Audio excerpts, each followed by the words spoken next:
Psalm 73. As you open your Bibles, now listen. Tulungan tayo ng Panginoon na gayahin ang behavior ni Asaph. Tulungan tayo ng Diyos na may apply natin ito sa ating buhay para maalis ang takot sa atin. Basahin natin ang 73 verses 1 to 3 sa inyong mga Bible and this is screen. Amen? Okay, basahin natin ng malakas. Begin.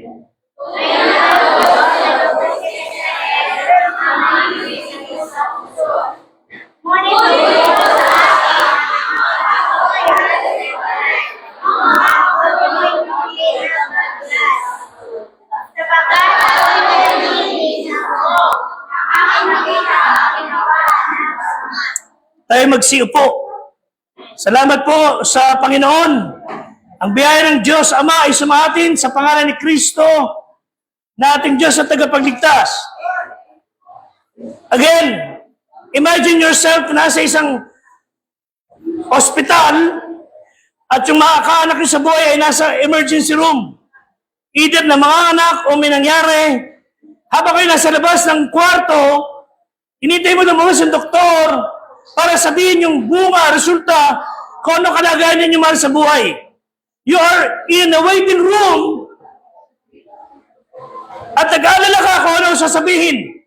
Nangangamba ka kung ano ang kalagayan ninyo mahal sa buhay. Imagine mga kapatid, you are now in the waiting room of your life.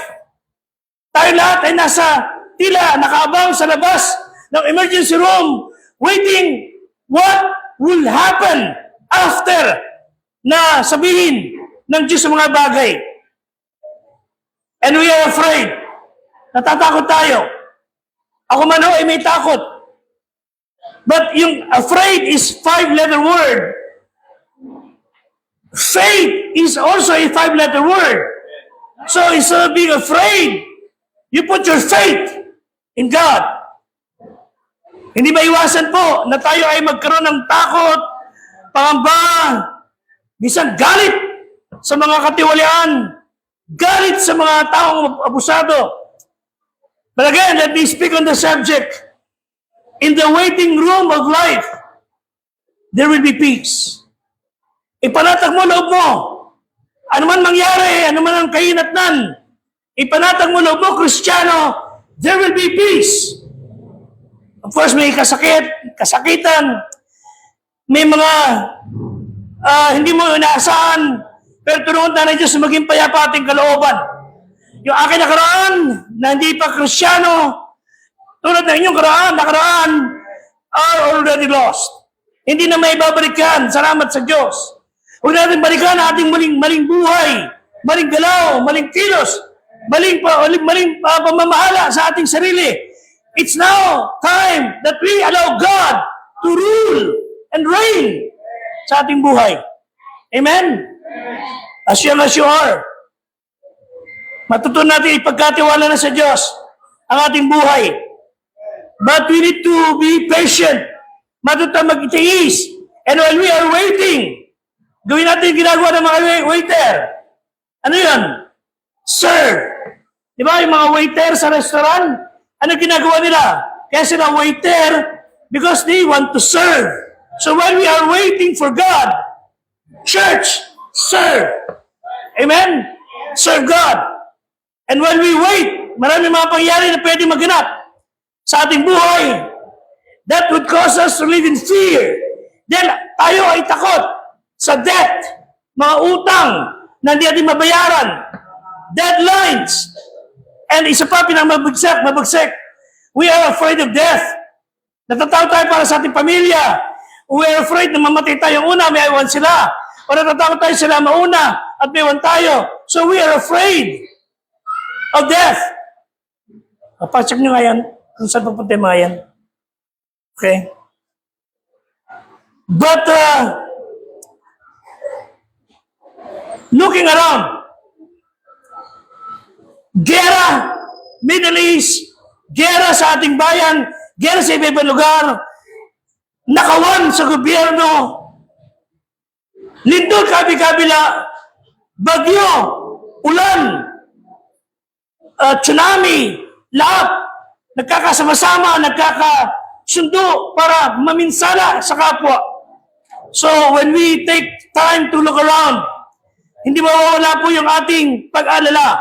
Balikan natin po yung verse 1.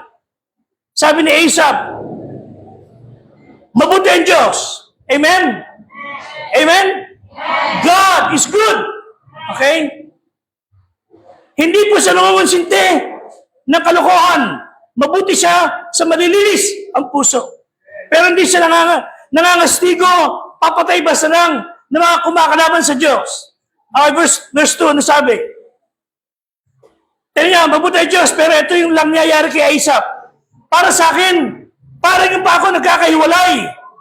Parang hindi matino ang lakad ko. Bakit? Tignan niyo, walang saysay, walang direksyon ang kanyang buhay. Bakit to? Verse 3, ano napansin niyo sa paligid? Ako'y nananagili. Ako'y naiingit. Bakit ang mga hambog? Ginawa ang buhay. Bakit ang mga masasama? Ginawa ang buhay.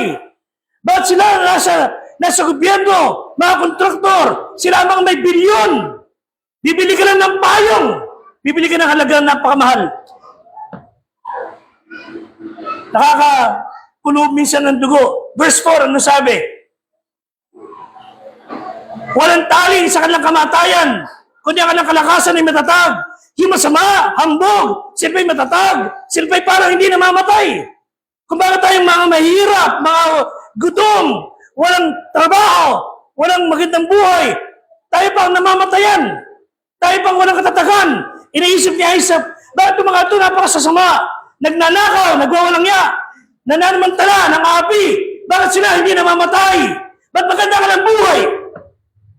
Naglilitan niya na si Asaph, parang katabi nyo, nag-iimotok, lumalabas ang usok sa ilong, nagagalit. Verse 5. Ano ba sabi niya? Wala sa kabagabagan. Hindi sila nag-aalala. Hindi sila nababagawag. Hindi man sila nasasalot na gaya ng iba. Bakit maganda ang buhay nila? Kasi hindi mo ng pera, sila may sakit. Kakatanggap ka ng text. Pastor, nasa hospital po kapatid ko. Pastor, nasa hospital po ang nanay ko, ang anak ko. Humingi ng tulong, wala kang maiabot. Pastor, wala kaming bigas. Ano ba sabi sa verse 6?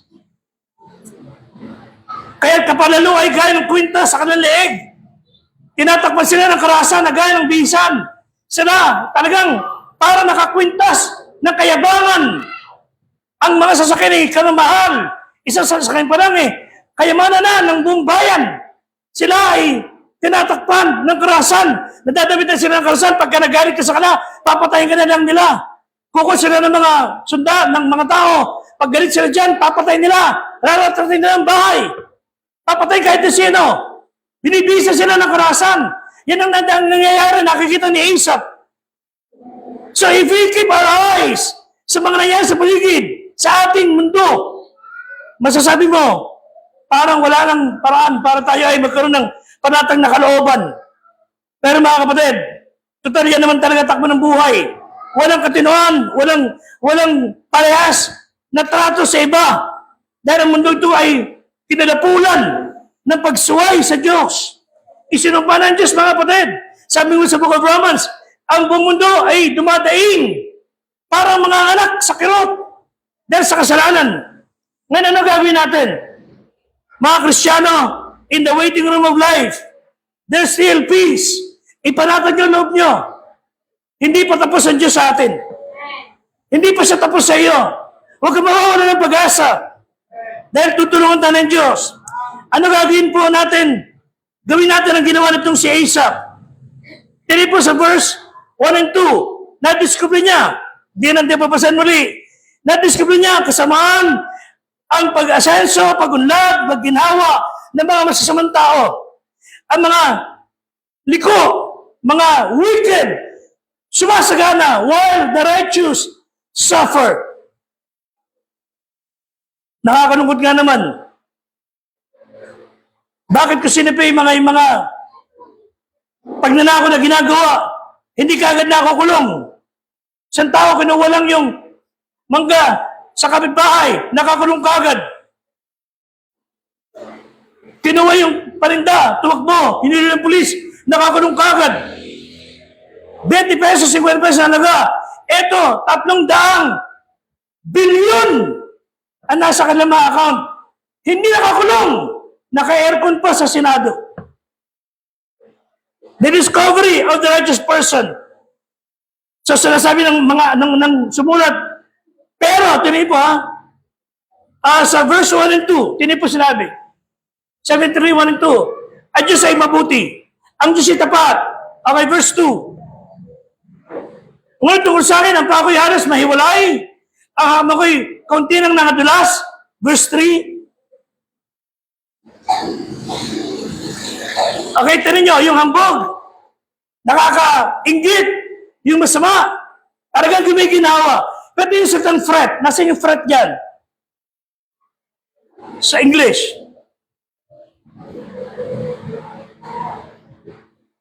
Okay.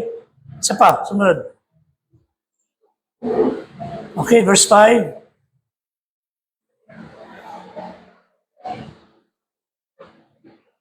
Ang sinasabi na natin, kung ano man na nakikita ninyo sa mga tao, hindi man ayon sa inyong kagustuhan, huwag kayong magalit at lubusan, huwag kayong magtampo sa Diyos, sabagat ang lahat na nakikita ninyo yan,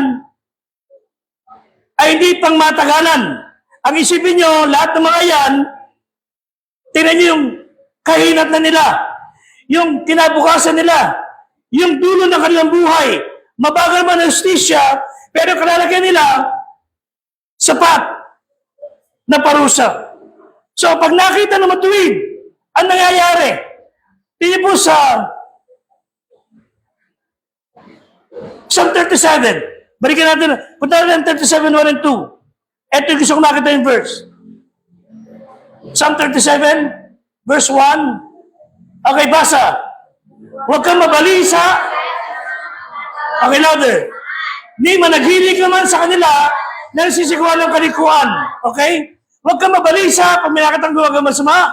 Huwag kang mainggit kung may ginagawa silang kalikuan. Verse 2.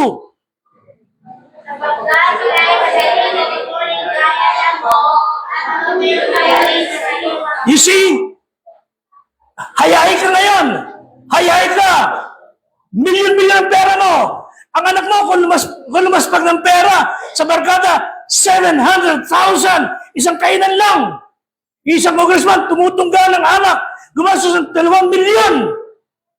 Kahit pa nila pera nila yan. Isang araw yung mga yan, sabi ng Bible, puputol siya ng gaya ng damo. Huwag kayo magagalala sa kanilang kalagayan yan. Look at what the future holds for them. Ngayon, sige, chungki-chungki ka, inom-inom ka. Manigarilyo ka, magbarkada ka, magkamote ka sa labas, magpakasaya sa buhay mo, basusin mo ang buhay. Titignan mo isang araw, pantayin pa mo, nasa kabaong ka, sa katigasan ng ulo mo namatay ka, at ikay nasa impyerno. Sabi ng Bible, huwag ka magalala, puputol siya ng gaya ng damo. Huwag ka matakot. When the righteous discovered, yung kasama na yan, pinapaalala sa ng Diyos, they shall be soon cut down like grass. Ito ba, Revelation 21:4. Umiyak ka man ngayon. Revelation 21 verse 4. Nag-aalala ka man ngayon. Ito sinabi ng Bible sa iyo. Basa.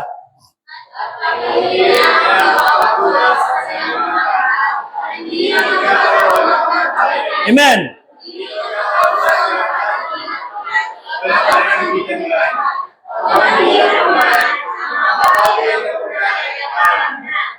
I believe that tears will be the tears of joy. Pero sabi ng Diyos, huwag kang magalala. Papahirin ko luha sa iyong mga mata. Hindi ka nang mamamatay. Wala ka ng kalungkutan. Wala ka ng pananambitan. Wala ka ng hirap. Anong bang bagay? Yung nakaraan ay wala na. Tumigil ka na, anak. Tapos na hirap mo. Kayo may mga sakit na ulong asawa, sakit na ulong anak, sakit na ulong kapatid, nagsisikap ka, sinisira na ginagawa mo, ikaw na may karamdaman, ikaw na may kasamang may sakit, wala pa bilang gamot, wala pa ospital, sabi rin isang araw, giginawa ang buhay mo. Papahirin ko luha mo. The discovery of the righteous man. Secondly, Sa Psalm 37, verse 3. Psalm 37, verse 3. Okay? Ano sabi ng Bible? Ito, gawin mo. Basa. Iwala ka sa Panginoon at kumawa ng mabuti. Kumahal ka sa lupain at gawin mo kumain sa kanyang pagkakapat. Okay, tumahan ka sa lupain. Hindi yung umiyak ka, tahan na, hindi ho. Dwell. You will dwell in God. God will be your home. Di ba may ginawit tayo? Banal, dakila yung banal mong tahanan. Di ba? Time will come that you will be bombarded ng mga suliranin. Pero isipin niyo palagi, sabi ni, meron siyang discovery, you will dwell. Tumahan ka, tumira ka, manahimik ka, mapanatag mo po sa piling ni Kristo.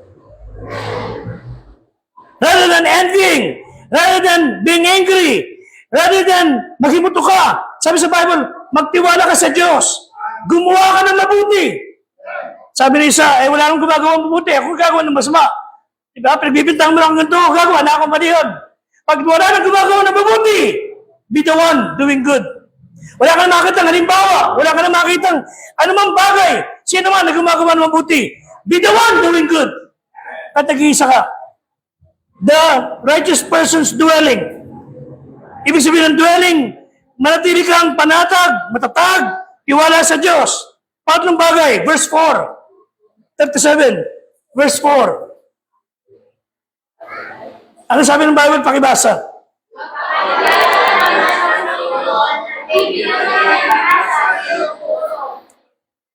The righteous man's discovery, dwelling, delight. Magpakalaga ka sa Diyos. Maglingkod ka. Magpakasaya ka sa Panginoon. Kahit may ginagawa siya masama, iwanan mo sila, magpakabuti kang gumagawa ng mabuti. Okay? Ephesians 2:10. Yan ang sinabi ng Bible. Gumawa ka ng mabuti kahit saan tinawag tayo ng Diyos. Okay, basa.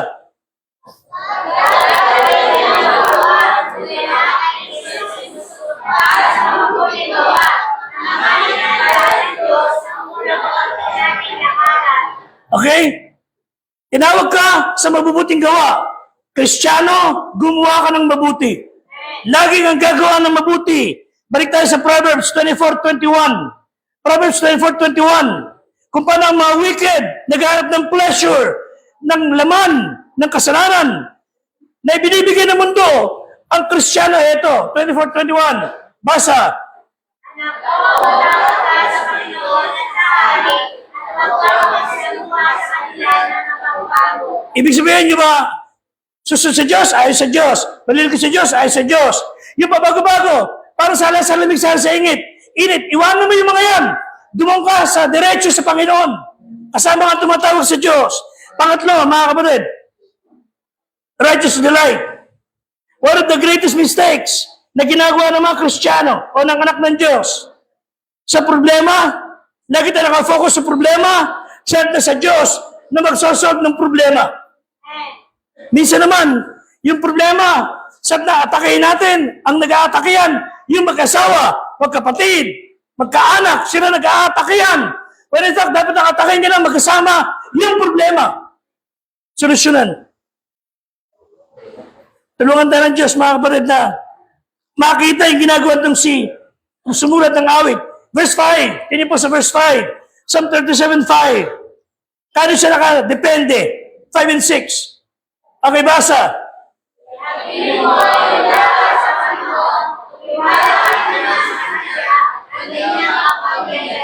Okay, tagawin nyo. Verse 6. At kanyang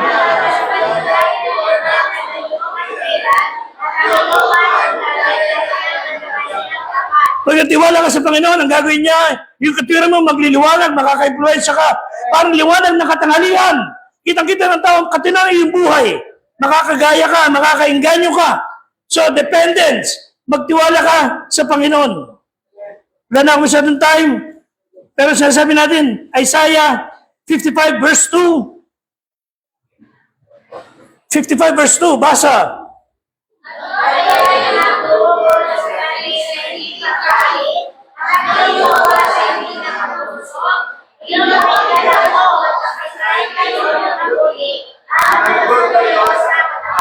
So, hindi mo pa naman sumay mataba eh.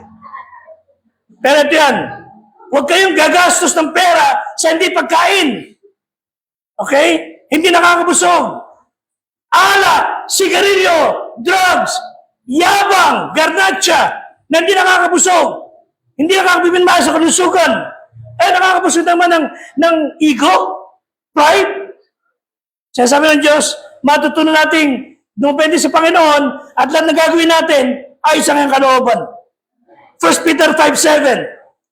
1 Peter 5:7. Ibigay mo sa Panginoon ang iyong mga kabalisahan. Nagmamalasakit sa sayo. Okay. Philippians 4:6 and 7. Philippians 4:6 and 7. Basa.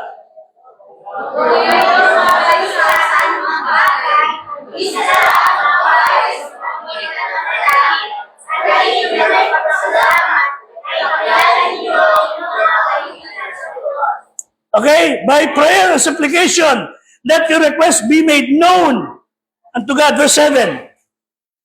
At ang kapayapaan ng Diyos na di masayos ng pag-iisip at mag-iingat sa inyong mga puso at inyong mga pag-iisip sa Kristo. Pag natutunan niyo yung pagkatiwala sa Diyos sa mga bagay, papayapa yung kalooban.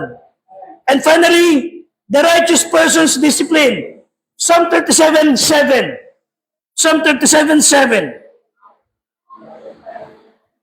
Okay, basa.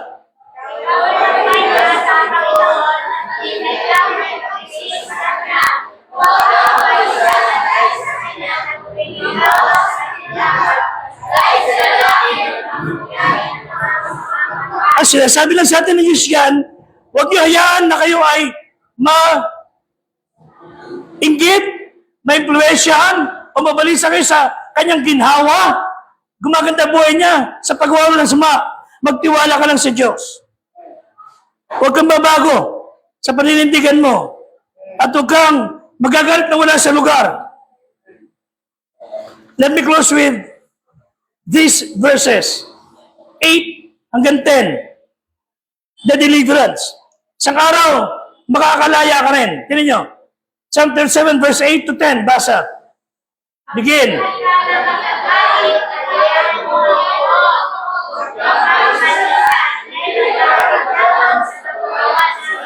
Okay, tayo ho, normal, na magalit, mapot sa mga taong gumagawa ng sama, nang-aabuso, lumalapastangan sa buhay at sa mga tao. Pero sabi ng Diyos, huwag kang mapuot sa ganyan. Huwag mahayaan mong puot, huwag kang mabalisa. Ihatid ka lamang sa paggawa ng masama. Pag napuot sa ganyan mga tao na normal sa atin, pero pag natinig ka napuot sa mga yan, ipapahama ka ng sarili mong puot. Verse 9.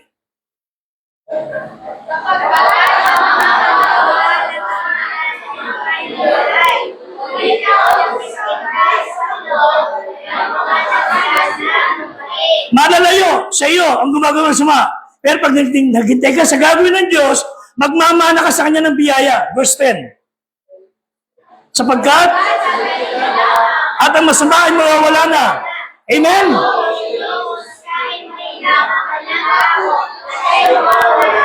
Amen? Sandali na lang, mga kapatid. Mawawala ng masama. Pagdating ni Kristo, wala na lahat yan. Okay, another verse.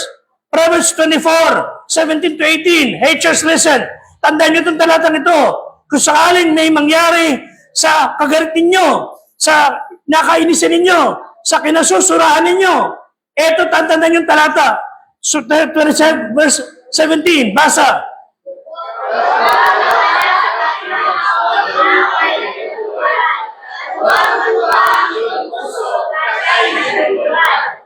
Church, guhitan niyo sa Bible niyan. Huwag na huwag kayong magpipiesta. Ay, talagang nawala na sila.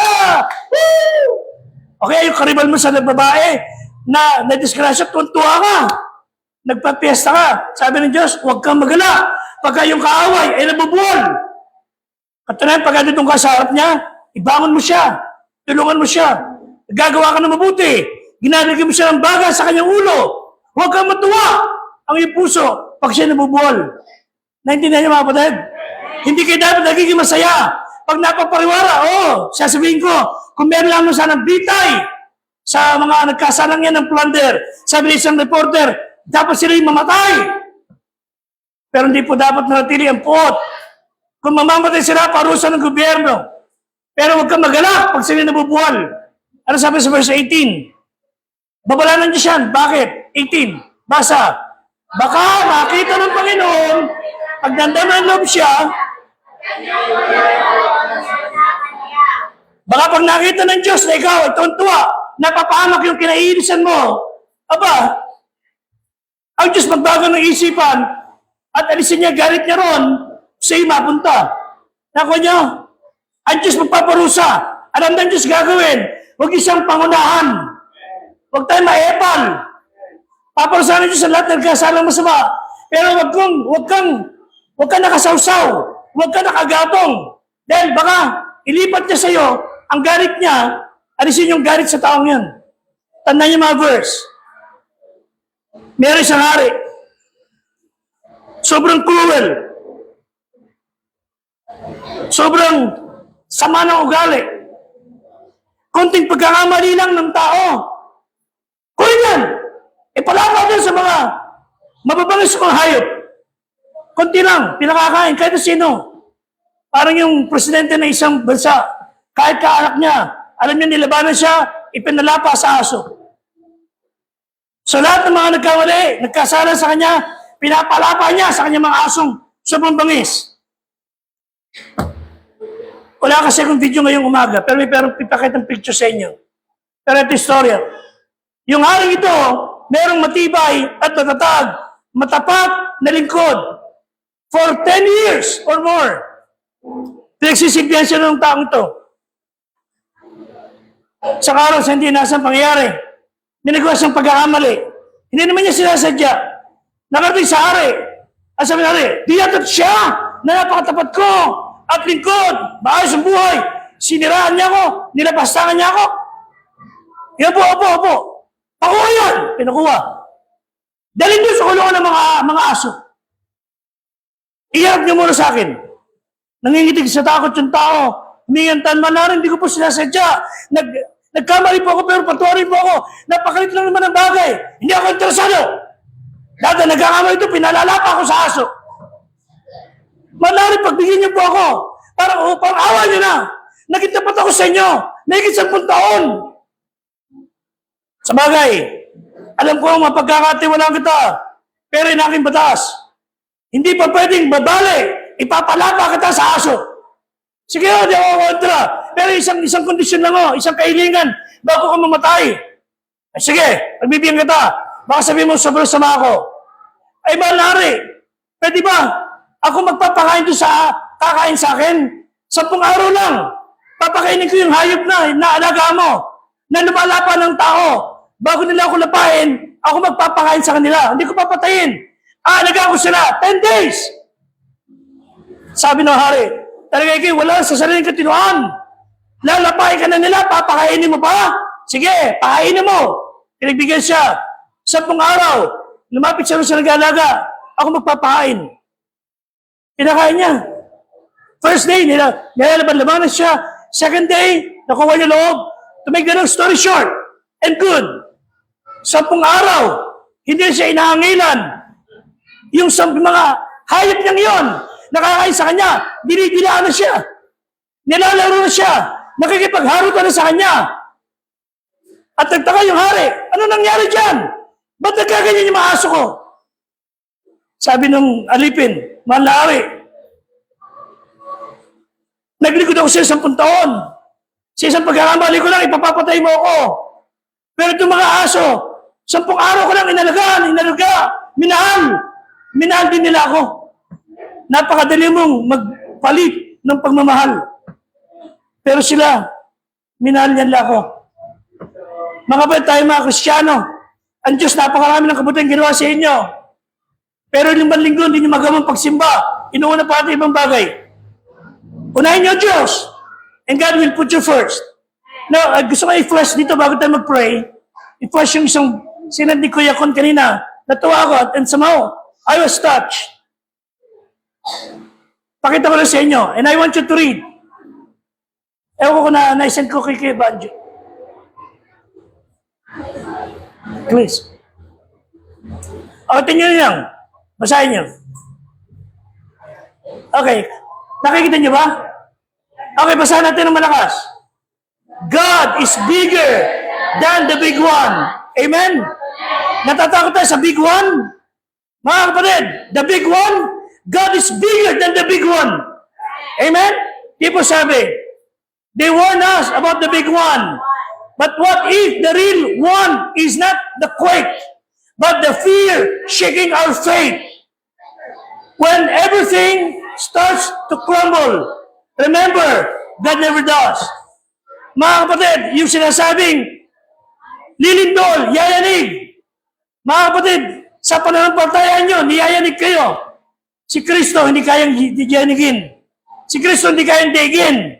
So ito sinabi, siya pa rin yung Diyos na nagbuka ng Red Sea. Siya pa rin yung Diyos na nagpakalma ng bagyo. Siya pa rin yung Diyos na may hawak sa kanyang kamay ng buong sanlibutan. So pagka kayo ay sinasabihan, minsan tayo lahat, may big one, ang lakas ng boses, tinatakot ng boses ng panakot ang ating pananampalataya. Remember, the bigger one will never be shaken. And that's the Lord Jesus Christ. Tumuhay po tayo lahat. Trust the bigger one.